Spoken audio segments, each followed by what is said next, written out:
Merhaba arkadaşlar, yepyeni haberlerle karşınızdayız. Birsen Altuntaş dava sürpriziyle gündem oldu. Elçin Sango'ya cevabı gecikmedi. Birsen Altuntaş ile Elçin Sango arasında gelirim. Dizi sektöründe yaşanan tekelleşme iddiaları hakkında yaptığı açıklamalarıyla gündeme gelen Birsen Altuntaş, Elçin Sango'ya dava açtı. İkili arasında yaşanan atışmalardan sonra Elçin Sango Birsel Altuntaş'a gerilmişti. Elçin Sango Birsel Altuntaş'a sürpriz yapacağını söyleyerek kavganın fitilini ateşlemişti.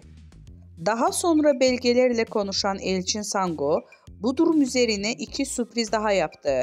Sosyal medya hesabından Altuntaş'a dava açtığını duyurdu.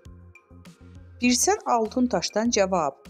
Ünlü oyuncu Elçin Sango dün sana iki sürpriz daha var diyerek Altuntaş'a dava açtığını ilan etmişti. Birsel Altuntaş seninle son kez muhatap oluyorum diyerek dava açmıştı. Birsen Altuntaş ise Sango'nun davası karşısında sessiz kalmayı